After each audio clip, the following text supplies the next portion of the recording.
નમસ્કાર, આપ જોઈ રહ્યા છો મંતવ્ય ન્યૂઝ અને શહેરથી ગામ સુધી હું જીત ગઢવી। મહત્વના સમાચારની વાત કરીએ તો સમાચાર જામનગરથી પ્રાપ્ત રહ્યા છે, જ્યાં સમગ્ર પંથકમાં વરસાદ જોયો છે। જામનગર શહેર અને ગ્રામ્યમાં સમગ્ર પંથક મહત્વના સમાચારની વાત કરીએ સમાચાર દ્વારકાથી પ્રાપ્ત રહ્યા છે, જ્યાં અચાનક વાતાવરણમાં પલટો જોવા મળ્યો છે। સમાચારની વાત કરીએ દ્વારકા જિલ્લામાં અચાનક પલટો।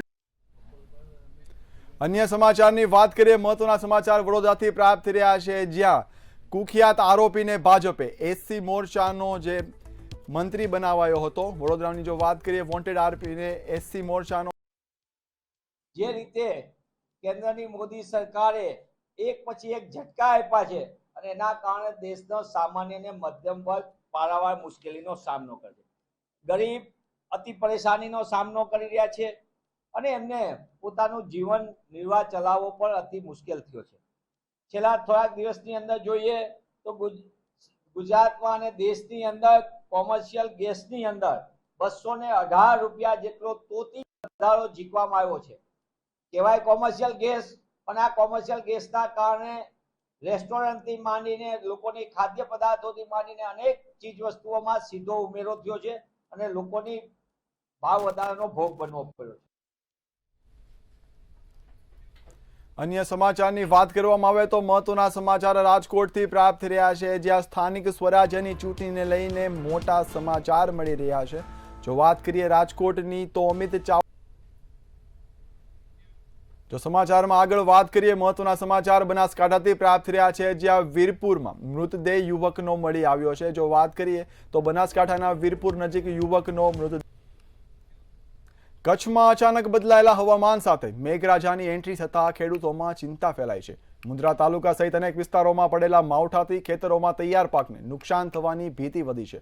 घऊं अने अन्य पाकने बचाववा खेडूतोने मुश्केलीओनो सामनो करवो पड़ी रह्यो छे, ज्यारे केरीना पाकने पण भारे असर पहोंची छे। कुदरती आपत वच्चे खेडूतो हवे राहत माटे आशा करी रह्या छे।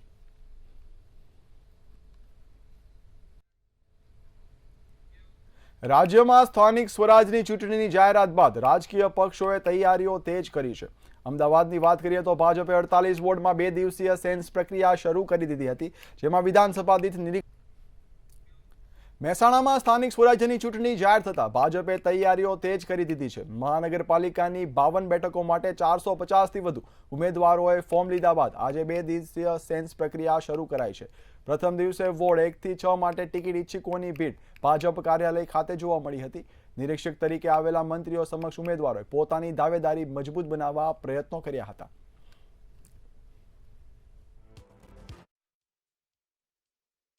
महानगरपालिका मतलब फर्स्ट टाइम चूंटणी आ रीते थई रही है। एनी अंदर वोर्ड नंबर 1 रिप्रेजेंट करूं छुं अने त्यां અમે દાવેદારી કરેલી છે અને જેમ કે ભાજપની પ્રોસેસ છે એ પ્રમાણે પહેલા સેન્સ પ્રક્રિયા હતી એ પ્રમાણે મને એવું લાગે કે નાનામાં નાનો વ્યક્તિ આમાં દાવેદારી કરી શકે છે અને ટિકિટ લઈ શકે છે। એ જે ભાજપની સૂત્ર છે એ ખરા અર્થમાં પેલું છે 11 વર્ષથી પાર્ટી સાથે સક્રિય સભ્ય છું અને આજે મેં મારી પોતાની દાવેદારી કરેલી છે। મેં ભારતીય જનતા પાર્ટીમાં વોર્ડ નંબર 1 ઉમેદવારી નોંધાવી છે।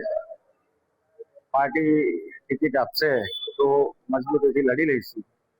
पार्टी कदाच टिकट ना आपे तो बीजा कोई उम्मीदवार ने आपे तो एमने जीताडवा माटे तनतोड़ मेहनत करी अने जीताडवा माटे खूब मेहनत करशुं। राज्यમાં સ્થાનિક સ્વરાજ્યની ચૂંટણીઓ જાહેર થઈ ચૂકી છે। રાજકોટ શહેર ભાજપ કાર્યાલય ખાતે સેન્સ પ્રક્રિયાના બીજા દિવસે દાવેદારી નોંધાવવા માટે કાર્યકરોમાં ઉત્સાહ જોવા મળી રહ્યો છે। સેન્સ પ્રક્રિયાના પ્રથમ દિવસે 650થી વધુ કાર્યકર્તાઓએ દાવેદારી નોંધાવી હતી।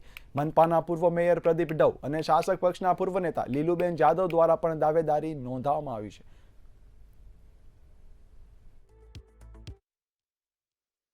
જોઈ રહ્યો છે આજે 6 વોર્ડની સેન્સ પ્રક્રિયા ચાલી રહી છે। અમે જે 3 ઝોન પાડેલા છે ત્રણેય ઝોનમાં નિરીક્ષકો ગોઠવાઈ ગયા છે અને સમયસર અને શિસ્તબદ્ધ રીતે આજે આખી સેન્સ પ્રક્રિયા થઈ રહી છે, જે મોડી બપોર સુધીમાં આજનું અમારું કાર્ય પૂરું થઈ જશે। સોશિયલ મીડિયાને ધ્યાનમાં રાખવું છે, જ્યારે નિરીક્ષકો છે તે ફોર્મ સ્વીકારે ત્યારે ફોલોઅર્સ કેટલા છે તેની પણ વિગત શું કહેવું? આ એક અમારી સહજ અને સામાન્ય પ્રક્રિયાના ભાગરૂપે ફોર્મ પ્રદેશે બનાવવામાં આવ્યું હોય એ પ્રદેશે જે ફોર્મ અમને મોકલ્યું છે એ ફોર્મમાં જે વિગતો હોય એ ભરવી જરૂરી હોય છે। જામનગરમાં મહાનગરપાલિકા ચૂંટણીના પગલે ભાજપ દ્વારા સેન્સ પ્રક્રિયા હાથ ધરવામાં આવી હતી. શહેર ભાજપ કાર્યાલય ખાતે દાવેદારોને સાંભળવા સેન્સ પ્રક્રિયા હાથ ધરાઈ હતી. જામનગર મહાનગરપાલિકામાં 16 વોર્ડની 64 બેઠકો માટે ચૂંટણી યોજાઈ રહી છે. પ્રદેશ નિરીક્ષકોની 2 ટીમ દ્વારા તમામ દાવેદારોને સાંભળવામાં આવી રહ્યા છે. શહેર ભાજપ અધ્યક્ષ બીનાબેન કોઠારી અને સંગઠનની તમામ ટીમ દ્વારા સતત ખડે પગે કાર્યવાહીમાં સહયોગ આપી રહ્યા છે. એના અંતર્ગત ભારતીય જનતા પાર્ટી દ્વારા આજરોજ અહીં સેન્સ પ્રક્રિયા કરવામાં આવી છે.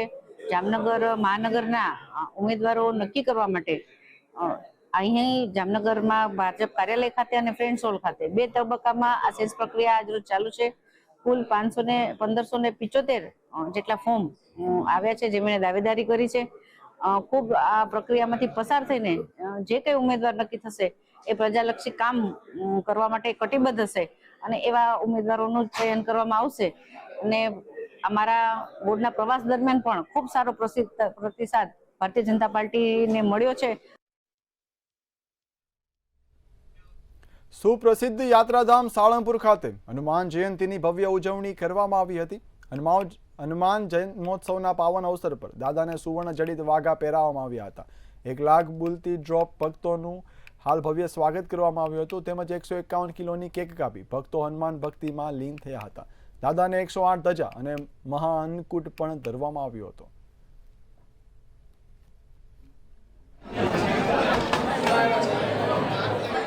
ખૂબ જ આનંદદાયક વાતાવરણ હતું. આજના દિવસે અમે બહુ રાહ જોઈ રહ્યા હતા કે આજે અમારે જવું છે સાળંગપુર. અમે અમદાવાદથી સવારના વહેલા નીકળી ગયા છે અને હોસ્ટેલ બંધ થઈ જાય એટલા માટે ફટાફટ થોડોક ટાઈમ માટે દર્શન કરવા માટે ખૂબ જ રાહ જોઈને આવ્યા છીએ. અતિ દુર્લભ માહોલ છે. અદ્વિતીય દાદાના અદ્વિતીય શણગાર થયા છે અને આજે તો દાદાને સ્પેશિયલ 8 કિલો શુદ્ધ સોનામાંથી બનાવેલા વાઘા ધરવામાં આવે છે. આજે તો દાદાનો સ્પેશિયલ હેપી બર્થડે છે. એટલે દાદા જેટલા માટે ખુશ છે અને એના ભક્તોથી બી એટલા બધા ખુશ થયા છે દાદા.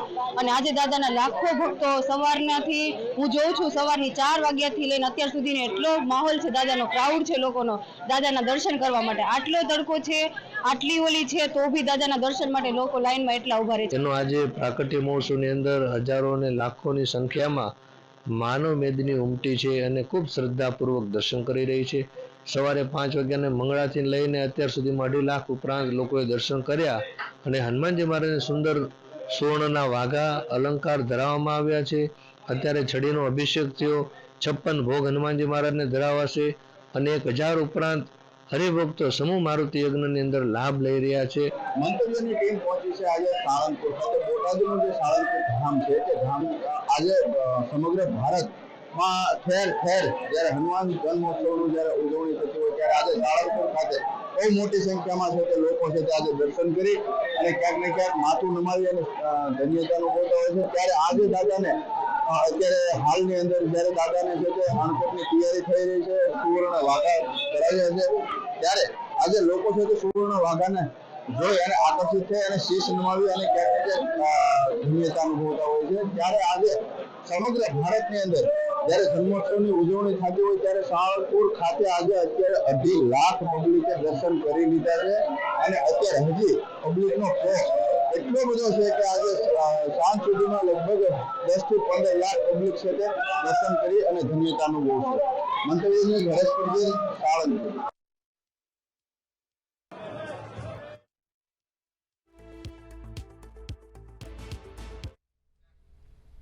હાલ જો વાત કરીએ સમાચારની, મહત્વના સમાચાર જસદણથી પ્રાપ્ત થયા છે, જ્યાં બીજેપી અગ્રણી સોનલ વાસાણી પર હુમલોની સમગ્ર ઘટના સામે આવી છે. વાત કરીએ જસદણ બીજેપી અગ્રણી પર હુમલો થયો છે. શ્વાન બાબતે થયેલી માથાકૂટમાં પાડોશી દ્વારા અગ્રણી પર જીવલેણ હુમલો કરવામાં આવ્યો છે. શ્વાન મુદ્દે પાડોશી સાથે બોલાચાલી થઈ હતી, જે બાદ ઉગ્ર થતા તેના પર હુમલો કરવામાં આવ્યો હતો. ગઈકાલે મોડી રાત્રે હુમલાની સમગ્ર ઘટના છે તે હોસ્પિટલ ખસેડવામાં આવ્યા હતા. સોનલ વાસાણી જેઓ જસદણમાં બીજેપી અગ્રણી છે તેમના પર હુમલો કરવાની સમગ્ર ઘટના સામે આવી હતી. શ્વાન બાબતે થયેલી માથાકૂટમાં પાડોશીએ જ તેમના પર હુમલો કર્યો હતો. પાડોશી સાથે શ્વાન મુદ્દે બોલાચાલી થઈ હતી, જેઓ બોલાચાલી ઉગ્ર બનતા તેમના પર હુમલો કરવામાં આવ્યો હતો. ગઈકાલે મોડી રાત્રે હુમલાની સમગ્ર ઘટના.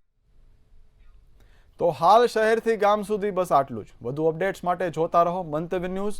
નમસ્કાર.